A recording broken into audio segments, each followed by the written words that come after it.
special guests, the Bob Boys, and Uptown Ford. Discovering the City classes are coming up Sundays, March 13th and the 20th at 10 a.m. You can go check out how to use the city a little bit better and just find out the ways that we're connecting with you on the city.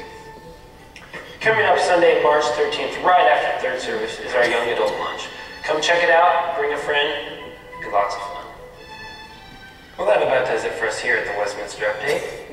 And if you're missing that, you can always check the city, your bulletin in front of you, or the website. Catch you later. Okay, thank you, gentlemen.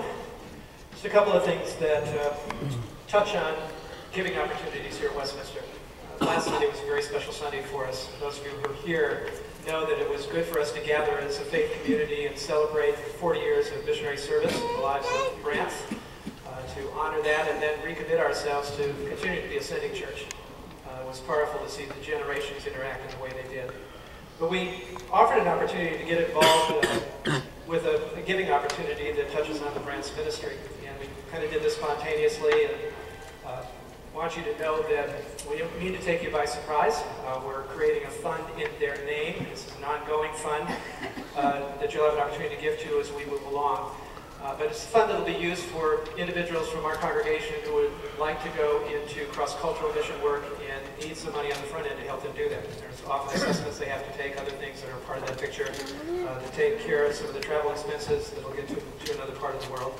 I think my favorite part of the fund, however, is being able to support what we are calling major world missionaries coming from countries that are in a major part of the world these days, where the faith is growing at an incredible rate. Missionaries like those being raised up in Ethiopia who are going to other parts of the world and cannot afford to get there. We're going to help them get there. That's a part of our sending. So last Sunday, even though it was spontaneously, we seeded the fund with $10,000, so that was great. Just want you to know that if you would like to give to that fund, we need to make sure it's marked very clearly on an envelope or your check or whatever, so we make sure it gets where it needs to go. But we're also inviting you to get involved in a project that our young adults, our high school young adults are sponsoring right now. World Vision has, over the years, invited high school-age young people to get involved in a 30-hour famine. Something that they can do that allows them to feel what many people in the world feel every day, what it means to go without food. And so that 30 hours is an opportunity for them to step back, to go without food for a period of time, to feel those hunger pains. And then to actually get people to commit to helping to support that exercise. So it's actually a fundraiser. You're going to hear a little bit more about that in the video from World Vision that I'll show in just a moment. But our high school young people have a big vision. They decided that this shouldn't be something for them, something that they would do. They wanted to use it as a catalyst for all of us to be involved. So they're inviting you to register, to become a part of that. You don't have to be on the campus during that 30-hour period on March 25th, 26th, but you may be at home going through exactly the same thing. But you need to register. They want you to be involved in it, put your name to it, so it has some accountability. To be praying about the event, and then get involved in the fundraising.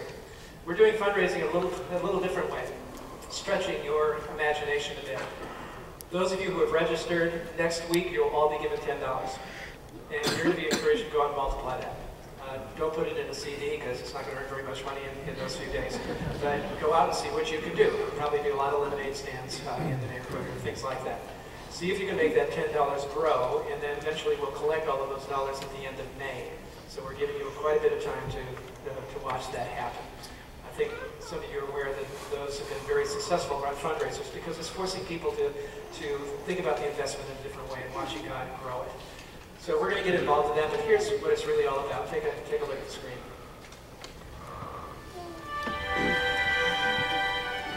Hour Famine isn't just a fundraiser, it's an entire experience. How often do you really take the time to say, what is life like for them? What are they feeling?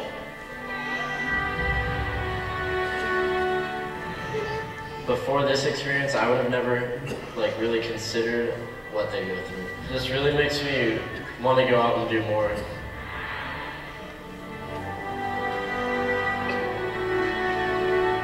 It makes you really want to care and do something about all those numbers that seemed faceless before.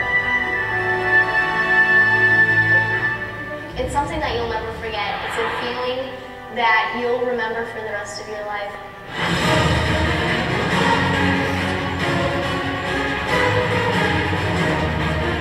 not only is it great for these kids to do, it's an easy, wonderful way for us as a church to get involved in something so much bigger than ourselves. World Vision is obviously it's a humanitarian organization, but more importantly, it's a Christian organization that is trying to serve and break the cycle of poverty for kids around the world. For us to be able to partner with World Vision is just a huge win. And they really help us be the kind of people that God calls us to be. You know, we live in a world that likes to love nice and full, like nice and easy. And we're called to love when it's not so easy for us. As a follower of Jesus Christ, we're called to love hungry. It's an interesting little statement, isn't it? As followers of Jesus Christ, we are called to love hungry. And I think that what that means is that we do everything we possibly can to identify with those who are in need. And then we take a look at how God has blessed us and bring our resources to meet that need. I think it needs to happen in just that way.